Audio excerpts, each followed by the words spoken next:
You don't have to be quiet for us. Good morning, everyone. I'm Don Zavis, National Sales Trainer and Sales Coach, International Keynote Speaker. Okay. We are truly professionals. That being said, thank you so much for coming to our Friday session. It's Friday morning at 9 o'clock here in the Old Pueblo. We're going to be in front of these cameras, so those that are joining us online, YouTube Live, Facebook Live, Archive, social media, anything like that, thank you so much for being here. We will work dutifully and diligently to make this a good utilization of your time, as always. Ta-da, Mr. Waechter. Say hi to the world. Hello, world. Glad to be here. We love doing this every Friday at 9 a.m. in the Old Pueblo. It's just something that we do. Welcoming once again our newfound friend, David Camara. Yes. What's going on? How are you guys doing today? I am happy to be here today and just ready to start talking, teaching. Excellent. Let's get this started. Wonderful. David's actually going to do the first part of the session. John and I will finish the second, and we'll all come out at the end. But today, we kind of have this current events opening that we've been going back to really since COVID got started, where we kind of talk about the things that are happening in the world. And sales is a unique situation because in most cases we kind of eat what we kill, right? Most of us don't get a salary, and we are really connected to our success. And so much of what happens on, we also often say what happens on Wall Street happens on Main Street, and yet a lot of salespeople don't necessarily think that. And when you look at high interest rates, you look at high gas prices, you look at high travel costs. I mean, if you look at all the reasons why salespeople would want to, stay at home in the fetal position, you have enough justification. However, we kind of tilt towards the opportunity part of it, that with any upheaval, with any tension that's in the world, is great opportunities. And we often say opportunities are like a sunset. If you wait too long, they go away. So there are things that are happening right now in the world that I'm strongly encouraging people to take advantage of, regardless of the industry that you're in. And when we do, when we get involved with understanding the problems that you solve, we'll be able to flesh that out. But John, your thoughts about the whole upheavals in the world? Well, even though we eat what we kill. Absolutely. I eat a lot, by the way. What happens? I mean, there are so many more salaried salespeople out there than commission salespeople. Now, yeah. Or salary plus a draw or a bait or a commission of whatever. They need to also understand that if they don't earn their keep, they're going to be out of a job real fast. Yeah. If you're commission only, your next job is your next job. Yep. But if you're salary and you have a commission structure or a bonus structure of some sort, then you also have to be totally aware that you have to perform. Absolutely. And that's what we're here to help you to do. Yeah. Yeah, I think when it comes to, selling and one being versus, having a salary or having commission, I was always understanding that, you realize that once you actually learn a skill set and you actually learn these skills and you recognize that if you're willing to put in the work enough, that you have to understand that the drive to actually make money, the drive to win, your why, is going to be the reason how you're going to maintain your career over time. And sometimes I think if people thinking that selling is just a temporary stop in their life, that guess what? This is not a career for you, But when you recognize that selling can give you the career that you actually want, that can support you and support your family generationally, and you recognize that this skill set can take you further than you've ever thought before, that foresight is what's going to give you the drive to continue to actually have an actual sales career and not just a sales job. We're always selling. Yeah, it doesn't matter what role you're on. Exactly. You sell for a living, which is what we try to focus on, but guess what? You sell to live. Sell to live. You sell to your spouse, your relationships, your kids, you sell to your dog. You sell all the time, and so to not understand the process of selling is really a fundamental mistake. And we're here to do that. Yeah, and as before we turn it over to David, have him start the session, look at the tensions that you have in your world and look for alternatives. So, for example, if somebody says to me, well, gas prices are high, I don't want to travel, I don't want to drive all over the city. My answer is, well, this is a perfect time to more fully flush out your Zoom relationship or your conference call relationship or your Skype relationship. If you don't want to necessarily travel, you don't want to get in a plane and you don't want to travel across country, fine. There are other alternatives, but you have to plan for them. I've had people that said, well, I really can't afford to take people out to lunch anymore, right? It's something that we maybe did routinely at COVID. Yeah. And I would say, you know what? Have them come to your office, bake some cookies, and I will tell you that you will be able to absolutely win their heart. You bring cookies to me, right? You'll immediately get my attention. So there's always these either-ors that are out there, but we, as salespeople, adapt and overcome. We don't have the luxury of throwing our hands up in the air and saying, we don't know how, we're just going to sit here and collect our check. Again, we don't kill, we don't eat. So that being said, David, you have the comm, my friend. Thank you. Good. Thank you. No problem. We're going to wander back here. Yes. So guys, once again, hello. How you guys doing today? Good? Very, very well. Good. I always say, I wake up, I always say, I'm blessed, right? I'm blessed to be here in the morning. So one of the... That you woke up in the first place. Oh yeah, Yes. blessed to be alive, definitely. What I want to talk about today was simply the three basic principles of fundamentals of sales, right? And why does this matter? When you break things down, it's, once again, I always say, whatever the concept is, your ability to make things simpler is how you're going to make things better in the long run. And so one of the three concepts I always break down is the first one being, okay, it's not the best marker, let's see. Okay. The first one is the ability the first thing is starting with a positive attitude. Positive attitude. Why is that important?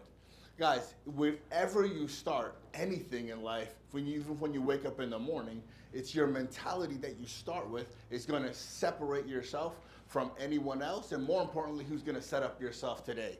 Your positive attitude is going to be the reason how you're foundationally where you're starting that day and how you're going to carry through that day. Positive attitude is something that you start with, but your positive attitude needs to be maintained and obtained. And so we have to learn as people, what do we do to get us to this positive attitude state? What do you do that can get you there? Many people, like myself, I'm the type of person who likes to maybe listen to music, right? I'm a type of person who likes to say, you know what, I want to set up my day. So for me, I usually need an energy boost. So like Don just went out and got a coffee. My wife always gets this, we have this Cuban instant coffee that is my instant boost in the morning, okay? So I like to get up, right? I like to get up in the morning and get my boost, and all of a sudden I'm like, okay, I'm setting up my day, right? But in reality, what am I doing is sort of triggering and putting the light switch on for myself and what I'm gonna do that day and setting up my positive attitude. The next thing I'm doing for myself is that positive attitude is that I want to set the stage mentally for what I'm going to do that day. So you're setting the stage. Telling yourself, what are my goals today? And just reminding myself that I am great. And I know that sounds like, whoa, what do you mean? That's like, why are you being so self-conscious? Or, but guys, guess what? In the end of the day, I always tell this. I even tell this to my kids. Guess what? The second you step out of this house, the whole world will tell you why you're not worth it, why you're too small, too fat, not smart enough. The first person you need to be encouraging and bringing up is yourself. And so therefore, we have to be the type of people who recognize that as in the field that you guys are in, you know that you need to be your own first cheerleader. You need to big yourself up. We need to gain this positive attitude to set ourselves up for everything that happens also. So obviously, it also leads to the next thing. If you have a great positive attitude, it's going to usually lead to having great enthusiasm, okay?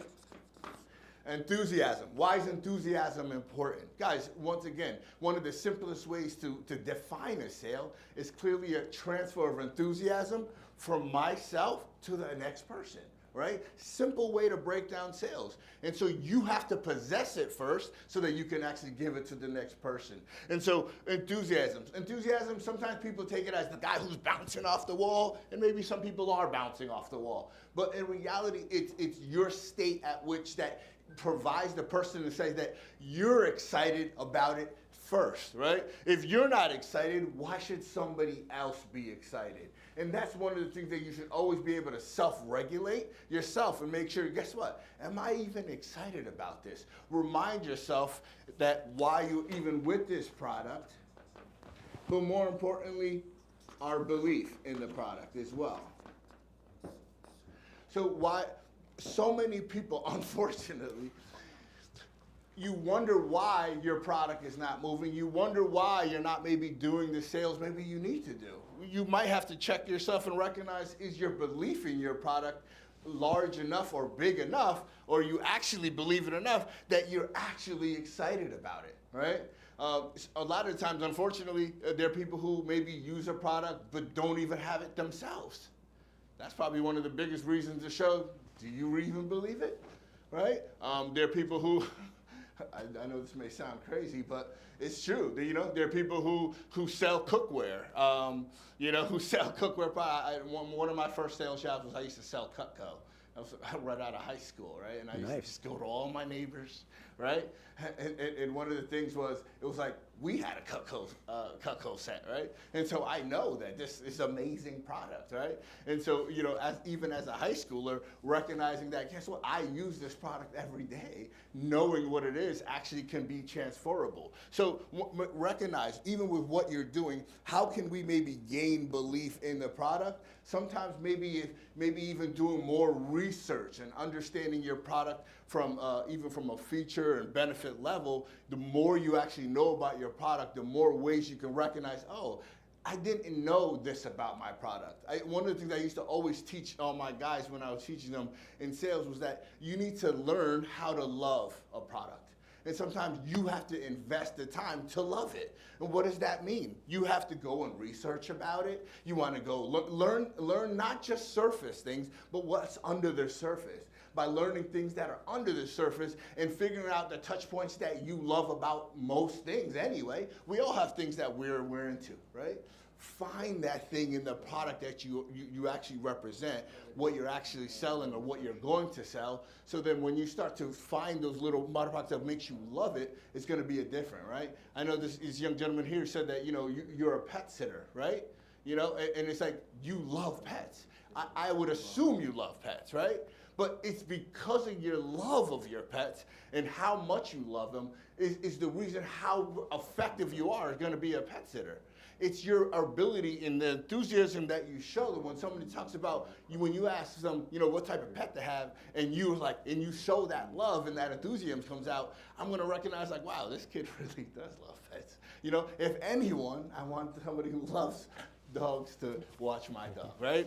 And last but not least, the third one after this is going to be work ethic. Okay?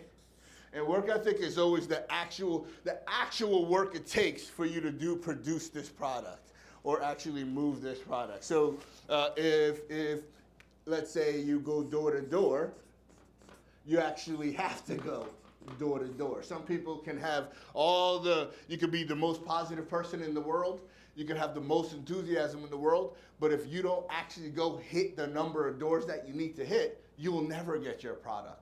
Right? If you don't make enough prospecting calls today, you won't hit your goals. You could have all the positive attitude in the world, you could have all the enthusiasm in the world, but do you have the work ethic? Do you have the actual physical or maybe mental aptitude to deliver what you need to do for your product, right? So if you don't give enough of this, you'll never actually reach the product or hit the sales numbers that you need through your KPIs. But what's beautiful about these three aspects and these principles of sales that I always say that always goes together is that once you have a great positive attitude, it's very easy to have enthusiasm. And when you have a positive attitude and enthusiasm, that's going to motivate you and push you to actually work hard enough, what? To actually hit your goals. Unfortunately, that if you don't have a positive attitude, guess what? When you don't have a positive attitude, how's your enthusiasm? Right? Wow. If you don't have enthusiasm, when you don't have enthusiasm selling, how's your work ethic? Poor. Poor.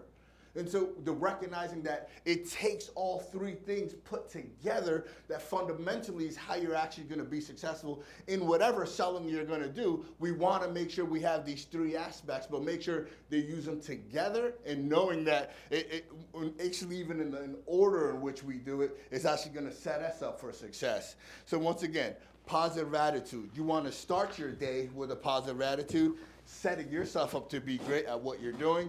2, enthusiasm. You want to have enthusiasm physically. People should physically tell that you're excited about your product, and how you talk about it is going to be excited. And last but not least, we actually have to do the work ethic. Guys, you actually have to make the calls. We actually have to knock on doors. We actually have to shake hands. We actually have to go out and talk to people. Unfortunately, it's the last part that people don't end up wanting to do. They just want to say, if I can get this right, if I can watch enough motivation, maybe I'll sell more. No, we need to do all three to be successful. I love that. Yeah. I love that. Thank you, David. Of course. That's excellent, excellent, excellent. Thank you so much. Yeah, you could clap. That was really good. In fact, the best thing about it was the last one. And the idea that, and John will be joining me in a second, but is the work ethic. You know, most people, what do they say, 90% of it is just showing up? I remember one time I heard that. It was somebody far, far smarter than me said, you know, 90% of the effort is just showing up, and yet most people don't. They find a million reasons. I had a mentor of mine when I was young said, you're either going to find a way or you're going to find an excuse. You're going to find a way or you're going to find an excuse. And you can tell yourself everything under the sun and how you're tired and how you deserve it and the world's unfair and everybody hates me and I suck. Here's the reality. Nobody cares. Nobody cares. It's going to fall on deaf ears. Nobody gives a damn. So I'm going to talk about related to problems, and specifically, what problems do you solve? So if you're writing down notes, I want you to write down this at kind of the heading of your page, which will kind of direct you what we're going to talk about today. It's what problems do you solve? Now, I know most people think that, oh, I know that, I got that, right? I know exactly what I solve, all right? So I'm going to ask you a series of potential questions, and I want you to tell me what you think. Ready? What business is McDonald's in?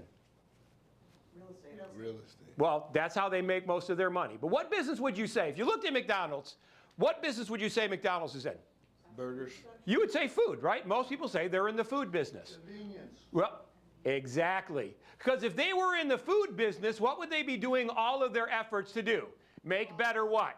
Food. They don't. They don't. Unfortunately. Right? Now, by the way, as evidenced by my, I'm a growing boy just in the wrong direction. All right? So I've spent many a time in front of a Big Mac and I watched it disappear. The reality is they're not in the food business. If they were in the food business, they would be putting all their time and effort into making what? Better food. Now, I'm not saying there's anything wrong with it, right? I'm the poster child for fast food. But there's a perception that they're in the food business. In reality, what are they in? They're in the convenience business. Why? Because if you look at all the hallmarks that McDonald's has done in the last 20, 30, 40 years, it's been to make it faster. They started bringing in the drive-through window.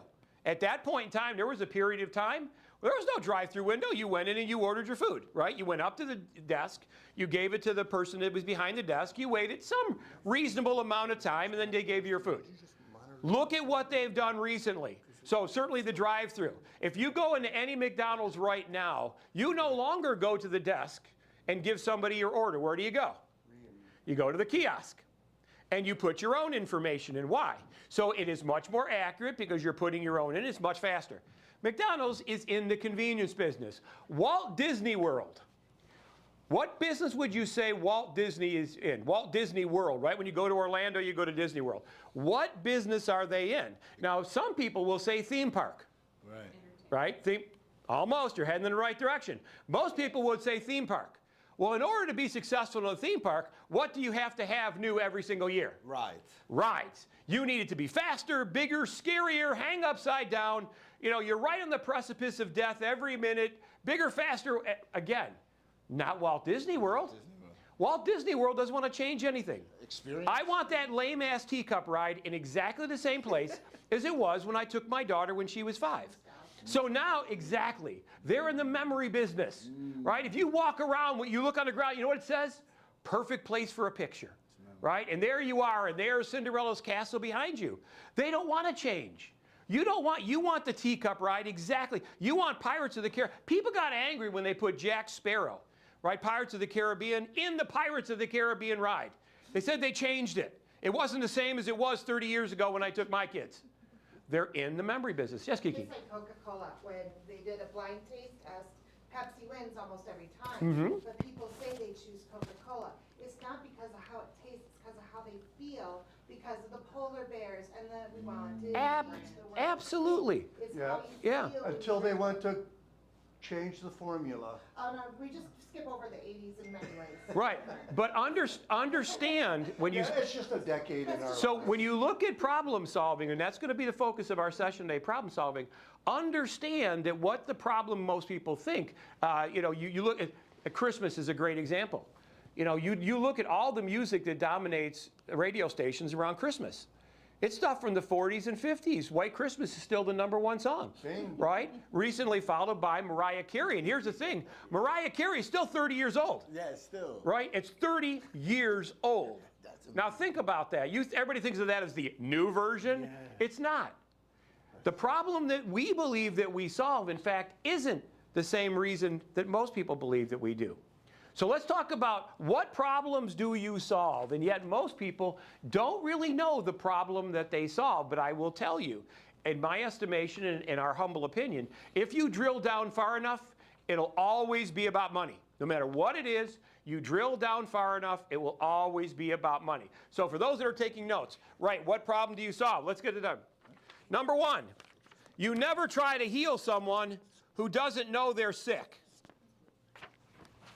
You don't try to heal someone who doesn't know they're sick, right? If you went to a party, you're feeling good, you're having a great day, a person there, it's a doctor, and says, oh my God, I'm looking in your eyes, I think you're going to have a stroke in 30 seconds. Quick, let's run to the hospital. What would you do? Probably. And yet, we invest a lot of time acting as though people are sick, acting though as they understand that they're sick, and yet they are not. We are problem solvers looking for problems to solve. If you don't find a problem, you're really going to struggle to find a solution, or you're really going to struggle to provide a solution. And you can't misdiagnose. Well, and yet we do sales malpractice all the time. So for those that are writing notes, I want you to write this down. If you want to sell aspirin, you need to first create a headache.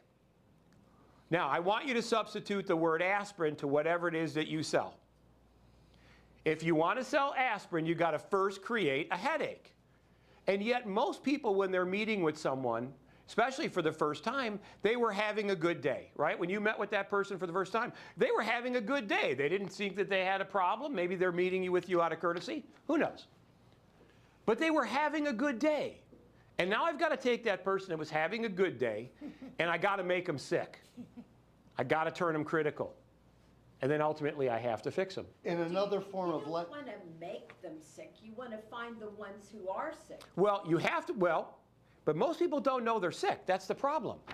In what we do, so regardless of what you do, I want you to interject into the words, if you want to sell aspirin, you first need to create a headache. If I want to sell financial services, I need to help them discover that their financial situation is a wreck. Now, they may not think that. As far as they're concerned, it's fine. Maybe they're not making as much money as they would like, and maybe they're paying a little more in taxes than they would like, but it's no big deal. Everybody's paying too much taxes. Everybody is unhappy with the way they are in their investments. Again, they don't think they're sick. Now, the problem being is that you're going to go in and you're going to try to tell them all the reasons they need to change. We need to do this, and we need to do this, and we need to do this, but in their mind, you know what they're saying? Why? I don't need to. It's okay. Yeah. It's okay the way it is. Most people, even though they're sick, don't know it. And again, I want you to interject into that line. If you want to sell aspirin, you need to first create a headache. If you want to sell fill in the blank, you need to first make sure that they realize that whatever they're doing now isn't supportive. It isn't sustainable. But most people, again, don't realize they're sick.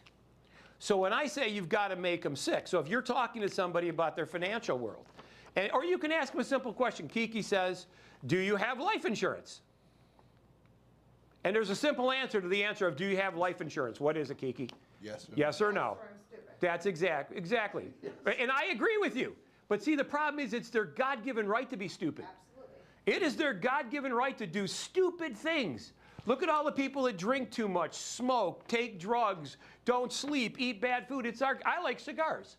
I'm pretty sure I'm smart enough to realize that cigars aren't health food. And yet, I still like them. It's our God-given right to be stupid. And yet, we do nothing to have that conversation. So when you ask somebody, do you have life insurance, they're going to say one of two things. They're going to say what? They're going to say yes or they're going to say no. So if they say no, I don't, right? We now, and maybe they're 50 years old, maybe they're 60 years old. In their mind, I lived 60 years without it. Haven't had it up to this point in time.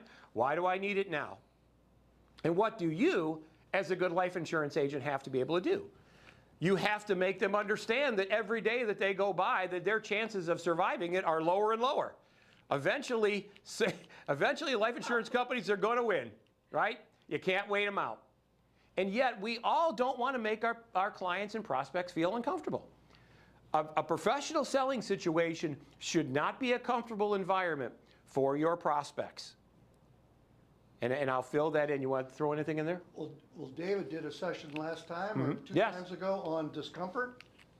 It's totally appropriate now. Good. But just keep in mind, in the same vernacular as, you got to make people sick, the way you do that is because you have to embrace the mantra that we are problem solvers looking for problems to solve. And so all we're doing is looking for problems. And once we find that, then we can start on a solution set. Now, you can't make something cheap enough for someone that doesn't have a problem to buy it. And there's a perception out there, a lot of people say, it's only 30 cents a day. No. Here's the reality. If right now today, I had 4 tires in the trunk of my car that were the exact size of your car, right? Brand new, absolutely same size, same type, same everything. And I was going to sell them for half off. Same tires, half off. There's a good chance you still wouldn't buy them. Why? Because you don't need time. You don't need tires. Why is You're that? convinced the tires you have right now are fine. Yeah, I don't think I Another scenario. Now you go out to your car after session. You have an important meeting after session today. You go out to your car and you've got a flat tire. And you find that your spare is also bad. And right across Oracle is Don's Tire Emporium.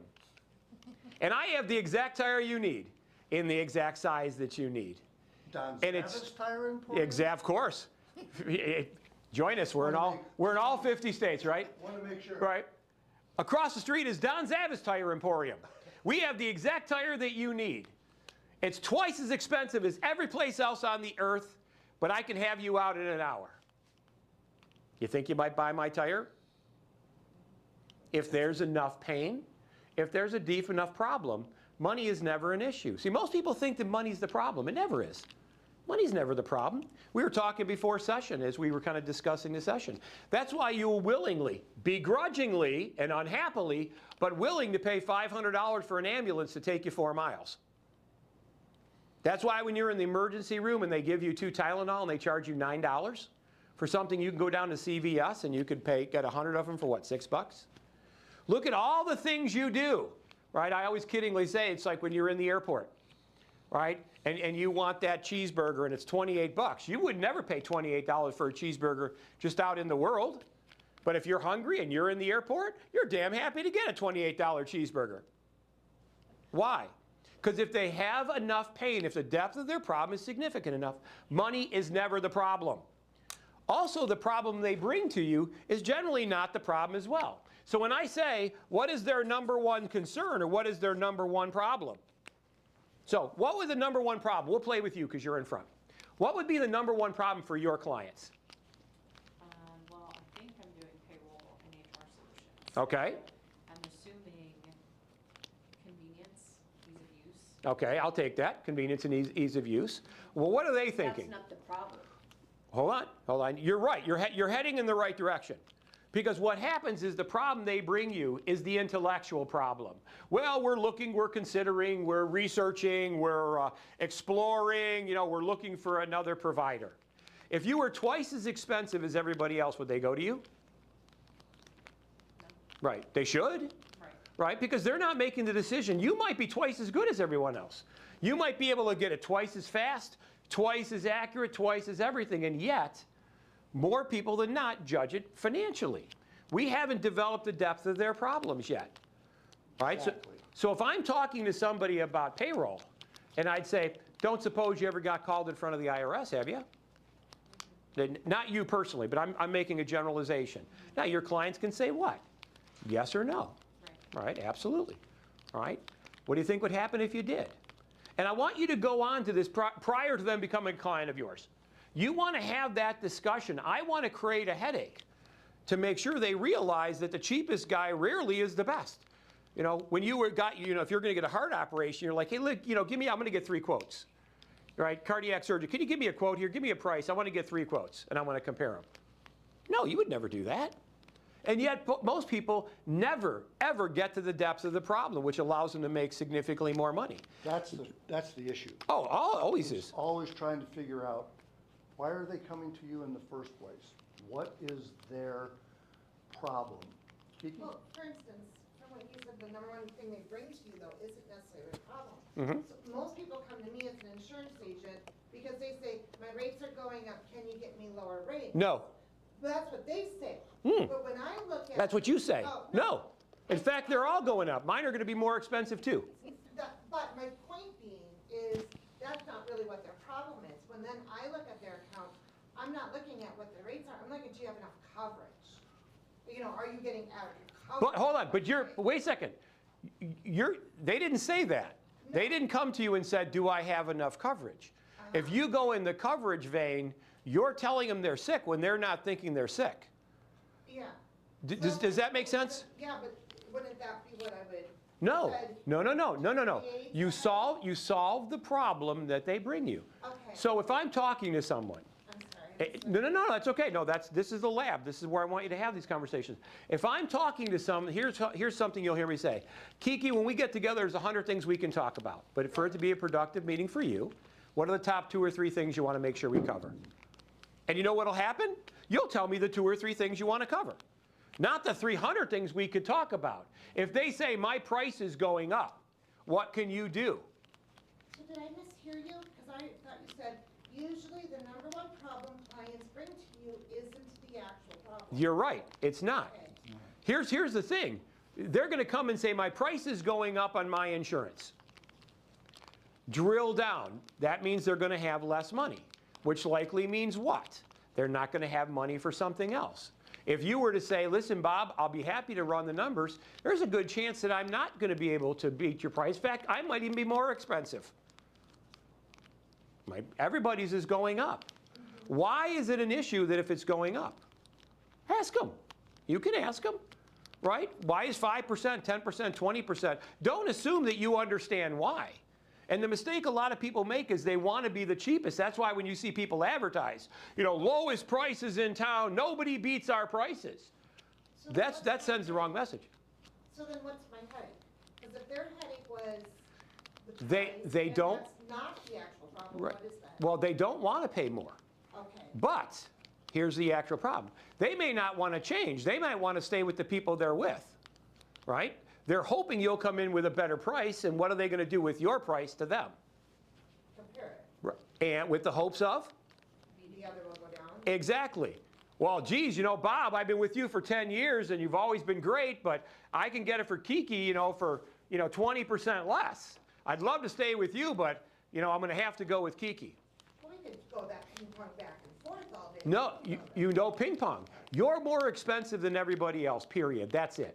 So that's what I meant by, then the actual problem isn't the rates, it's the it's the coverage, I have to get them to divorce their other company. Exactly. So if somebody, so let me give you an example. So if somebody's getting charged, and this is not the session, by the way, so we're calling an audible. It's okay. If somebody gets a different rate, your rate's going to go up. Why would they want to work with you? Because I can give them better coverage for their rates. Okay. Why else? Because everybody's going to say that exact same thing. Everybody's going to say, we're better than X. I'm picky, because they get to work with me to do that. You've got it. Go right. One step further. Got it. So how? How are you going to do that? Why is you? So here, Bob, I make a commitment that I will bring a lead to you every month Okay. with somebody that I know from my vast network that may be able to do business with you. Now, it's not a guarantee you're going to get the business, but I'm going to introduce you to somebody every single month with the hopes that you do it for me. Yeah, Does their previous insurance agent bring them leads? well, I'm regulated, so, I cannot incentivize an insurance sale, but I You're can right. help my network and my friends, and that's why. Exactly. key number 2 is I only work with friends. Exactly. Exactly. Now you're not the same.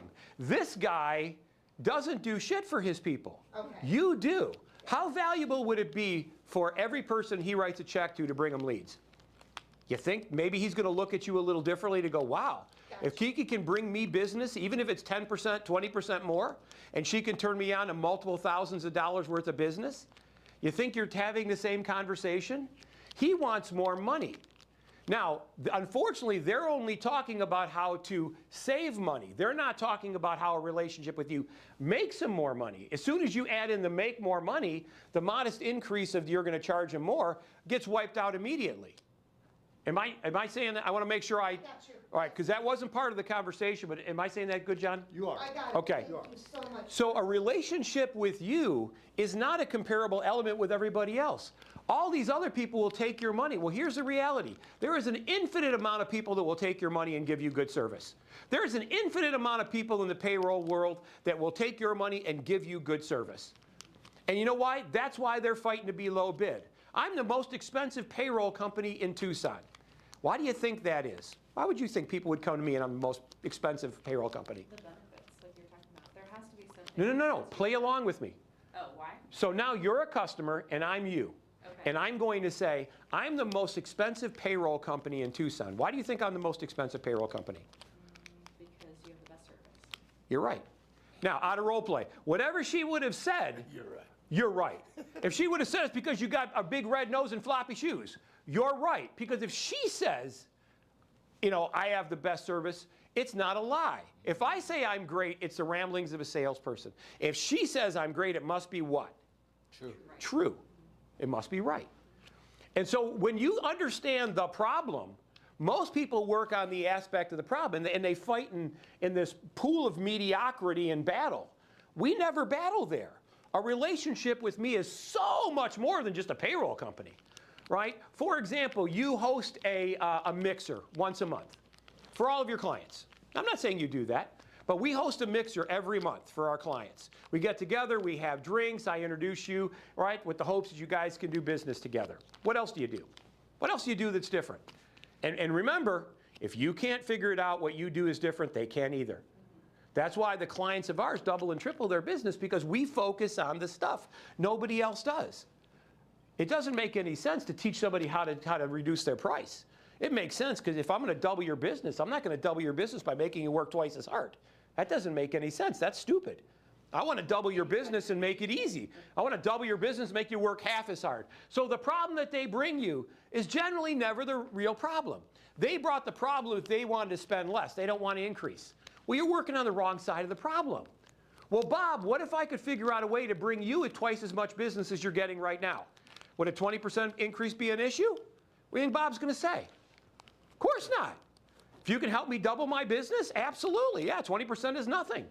That's what a relationship with Kiki looks like. And that's where commodity needs to be out of the situation. Absolutely. You can't allow your business to become a commodity. Right. Because when it's a commodity, it's all about price and there's no other value. So, when you're trying to basically improve your value to people, you've got to establish the relationships, the listening environment, and all the stuff we teach all the time. But the commodity business is just simply, that's a fight you're not gonna win. You'll never win. There is nothing made by man that somebody else can't make cheaper, period. Especially in our global world now, that now you're not just fighting with the guy down the street. You're fighting with everybody on the face of the earth. So when I say be different, and it's interesting, I'll give you the example I often use, and that's why, Kiki, I didn't mean to beat up on you, but you were such a great illustration in your statement. If I was to take the average person's brochure and scrape out their name and put in the name of their biggest competitor, it likely will look exactly the same, because you all say the same thing. We give good service. We have good prices. We have fast response times, blah, blah, blah, blah, blah. You're saying all the things that everybody else is saying. Now, if you're saying exactly what they're saying, well, then I might as well go with the cheapest guy, right? If you're all saying the same exact thing, I might as well go with the cheapest guy because you're all exactly the same. You have to be different. What part of you makes you different? A relationship with you has to be more than a sum of its parts. A relationship with you is not just a payroll relationship. They can get that a million places on the earth, and now with Europe and India and all the other stuff, they can probably get it for less. And it might even be good, right? It might even be decent. But the reality is that that's not the part of the problem they're concerned about. They're going to say, well, we need a better price, or we're looking for ways to save money, blah, blah, blah, blah, blah, blah, blah. And that's what we hear. That's what we respond to. We get out our pencil and we look for ways to make it cheaper, blah, blah, blah. No. If you drill down deep enough, it's always about the money. And if I can't save you money, then what should I do? Help you make more money, right? What if you opened a component of your business that looked for grants? I'm not saying you do that, but I actually have a company like yours that we work with that actually has a component that looks for grants. Now think about that. If you're a woman, if you have any kind of cultural background, minorities, female, anything like that, men, Eskimos, Native Americans, immigrants, there's literally money all over the world for you. What if that now became part of your deal?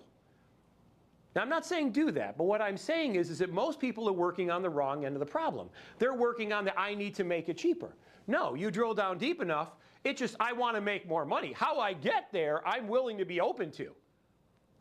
So when I talk about being different, what are you different? What makes you different? And it's never going to be price. So John, what are the things that, and I'll use us as an example, that we try to do? What would make us different from anybody else? Balance. I'll take balance. Sure, why not? You know, I mean, we approach problems differently, you and I. Absolutely. For Right. example. But, you know, it's all about understanding, you know, the listening environment and how to create questions that dive into searching for the problems, as we are problem solvers, Right. looking for problems to solve. Absolutely. Now, in your case, it could be something as simple as a monthly conference call. Ways to maximize, and you may do this already, right? Ways to maximize your payroll processing dollar, or payroll today, or payroll Tucson. All right, maybe an event that you do. We do networking events. And the interesting thing about, and most people have been to our networking events that are here, and I'm sure many of them that are watching us, we get great amounts of clients from that, and we do nothing to earn it. We never pitch sales training. Why? Because that's not the time you do it. You make your value in all of the areas outside what is perceived as your battlefield. So your battlefield would be payroll processing fees. Well, as long as you're compared with the rest of the world on payroll processing fees, you'll have to be competitive. For you to double your price, you need to bring something new to the table that's different, that they don't have. So whether it's ways to make more money, get introductions, network, look for new people, doesn't make any difference. Most people will respond given the certain set of stimuluses. But how are you different? And again, as I started to say, and I don't mean to pick on you, but you know, if you struggle to figure out why you're different, everyone else will struggle too. And John was right on. I think I'm freaking fabulous. No, I'm not kidding. I do. I get up every morning and look at myself and say, thank God you're you. Yes. Right? Why? Because I got to be 10 foot tall and bulletproof. I have to believe that when I get in front of a camera, a group, people, whatever, they're going to love me. And interestingly enough, because I believe that they will, in most cases they do, right? I have no pressure. I'm like, look, if you're happy with your life, God bless you. Go do what you want. Most people are miserable.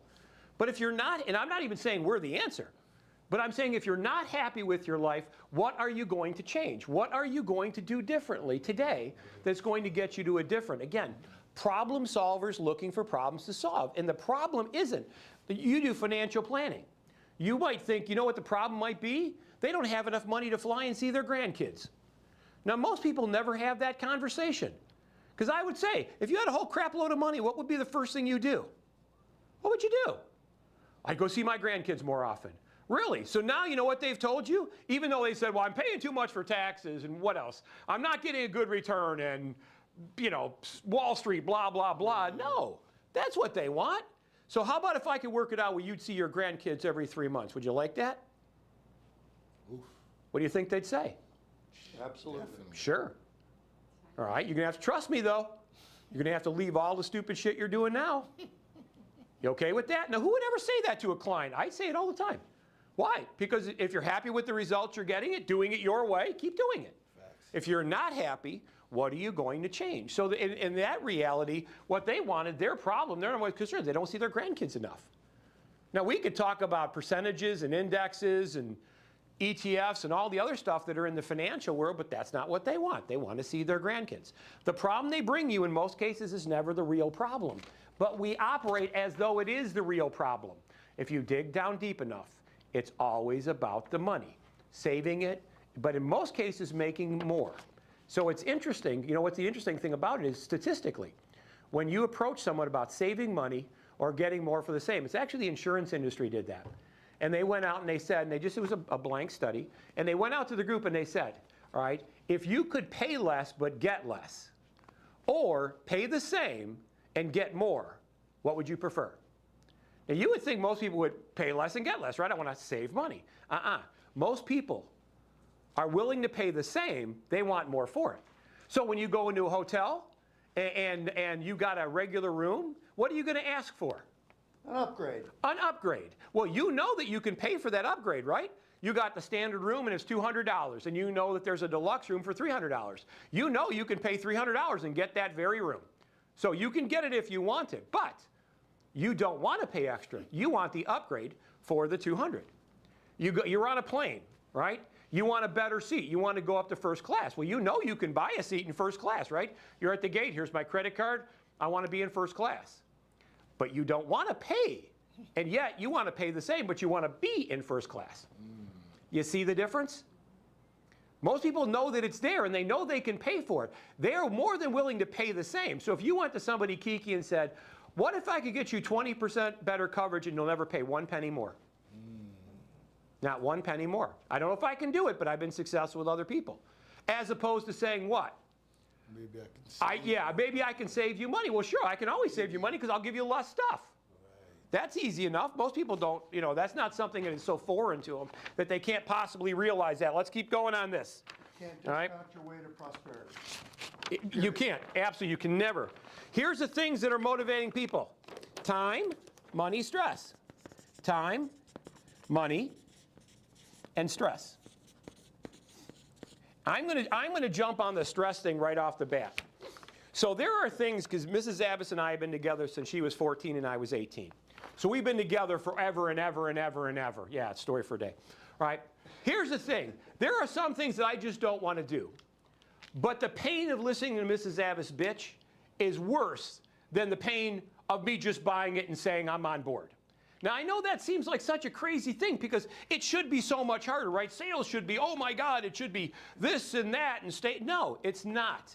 You have to understand the motivators that are out there, and yet most people don't. Why? Because they don't understand the problem. The problem isn't selling me on new paint for the house. The problem is getting Mrs. Zavis out of my hair. Now, and I know, it is really. We've been together. Yeah, it is. We've been together forever. But the thing is that again, most people never see that. They never see that. That's the guy who's sitting there, and Mrs. Zavis is saying yes, yes, yes, yes, yes. Mr. Zavis is saying no, no, no, no, no. Right then and there, he should have realized who wears the pants in that house. That's it. He knows he doesn't have to make me say yes. He just has to make sure that Mrs. Zavis's yes is the yes. So when you go back, time, money, and stress, what makes them scared? What worries them? And that's why I say you've got to make them sick. You've got to turn them critical. If I'm dealing with a life insurance sale, well, here's the reality. Life insurance, is that for the person that dies? Or is that for the person that survives? Absolutely. So when you told your wife that you weren't going to have any life insurance, what did she say? You're stupid. And how are you planning on taking care of me? So what do we as the salesperson do? Shut up and get out of the way. Let's start the application and get her off your back. Don't even say that. Don't. Shut up and get out of the way. Let Mrs. Smith nail this guy to the door. Absolutely, sure. But there's things that we will say that will propel the conversation, right? You talk to somebody about an IRS audit. Are you 110% sure the people that you have right now are going to keep you out of jail? 110%, because that's what you're doing. Think about that. If you've never said that to a client or a prospect, I want you to say that. Are you going to literally put 100% of your trust in these people? They're going to keep you out of jail. Now, if the answer is yes, stay with them. I've asked questions like that dozens and dozens of times. You know what I get back? Well, no, not really. Why? Oh, they were low bid. I got them off the internet, right? A friend of a friend of a friend of a friend had a brother who had a neighbor who gave me their name. No. You know why people pay us 20% more? Because they hate jail. That's it. They hate jail. As long as you don't, if you hate jail, welcome aboard. Now see, but nobody would ever say that. Most people don't think like that. Now I'm not picking on you, but I'm making these generalizations that it's their God-given right to be stupid, miserable, unhappy, all those things. But if I understand what scares you, and I'm not saying you take advantage of your client. I want to make sure that I have this correct. Most of the time, most of the things that we do are in their benefit. The problem being is that, and there's the old adage that the customer's always right. Right? We've always heard that. The customer's rarely right. Rarely. Rarely. Because they don't know what they don't know. They don't know any of our businesses. We do this 5, 6, 7 days a week, 40, 50, 60 hours a week. They maybe never did this before, ever. And now they're going to make this profound decision off of potentially who's lower bid, or who did, something that they saw an advertisement on TV or radio or newspaper. No. What problems do you solve? And when you really focus on the problems and just stay with the problems, don't jump into solve mode. Imagine hypothetically you were taking them by the scruff of the neck and you were leaning them over the abyss and let them look in. Now, most people would never do that, but I will tell you, a professional selling relationship historically is not a comfortable environment for a prospect. Let me give you the illustration. We've all bought a house. Anybody here not bought a house? Okay. All right. Well, when you do buy your house, here's what's going to happen. All right. The real estate agent at some point in time is going to come to you and say, I need a check for $100,000 and I need you to sign right here. Now, this is your dream house, by the way. This is your dream house. When Jan and I bought our first house, $67,000. Right? That's a car. And I remember when the real estate agent slid the paperwork and said, at that time, I need a check for $10,000 and press hard because you got to make 3 copies. And I remember my hand shake. There was no smiling. We were thrilled about it. No smiling at that table. And I remember looking back at Janet as I was signing, going, are we doing the right thing? There was nobody smiling, right? If you go to an auto dealer, because I work with a lot of auto dealers, they'll say, how do you know when the person is serious when they're coming in to buy? How do you know that? Difficult. He says, if they come in smiling, I know they're not ready to buy. I'd be like, why is that? Because they're not going to make a decision. I want the person stone-faced. I want the person coming in and he looks at the wife as they're coming in the door and says, listen, we're not buying anything today. I'll sell that person every single time. Because all I'm going to keep saying is, we're not buying anything today. We're not buying anything today. We're not buying anything today. And eventually, one of them is going to say, well, why not? Whereas if I say, well, are you ready to buy today? Are you ready to buy today? Are you ready to buy today? No, I'm going to go in the opposite direction. I'm going to like, we're not buying today. Today, I'm just going to answer any questions you may have. Again, I'm going in the opposite direction of the problems that they think. So I want you to think about what scares them. What scares a person with payroll processing? I don't know. I mean, going to jail, I guess. Well, that would be a big one. Not getting paid correctly. What? Getting paid correctly. Don't suppose, and here, again, when you say don't suppose, They can always say yes or no. And if they say yes, don't suppose you ever had a hiccup with your existing payroll processing where your people didn't get paid on time. They can only say one of two things about that. What are they? Yes or no. Either it happened or not. Right? Either it happened or it didn't, sure. If they said, nope, never happened before. Good, well, I hope it doesn't happen again. You go on to something else. But what if they say, well, yeah, we had a couple times where we did. Really? How'd that work out for you? Oh, bad, I had people that were threatening on leaving you. Okay, well, I'm sure if it happens again, they're not going to leave you. Knowing that what? If it happens again, what might they do? Definitely. They might leave you, sure. You start screwing with somebody's money, especially their payroll. You go home and tell your wife that you're not getting paid on Friday like you thought, and she's got a million bills to deal with. Think about it. You have to also understand from an empathetic standpoint, the stress that puts on the employee when they don't get paid correctly. Now they've got to do what? They have to call HR.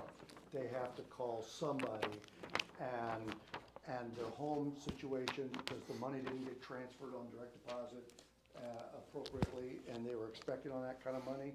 So one of the challenges is to, when you run into new leads and new prospects, you have to drill down, and even though they say, oh, paythis.com is working fine for us, there's almost always going to be somebody, some interesting little nugget of information that company does not do well.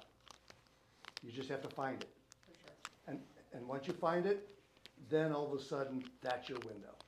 Yeah, I also think that an issue that could arise is that if it is, if there are any hiccups in payroll, then it's going to put more pressure on the HR department. And how much is that going to cost the company if the HR department is inundated with paycheck issues? So we're looking over the abyss right now. I'm holding them by the scruff of the neck.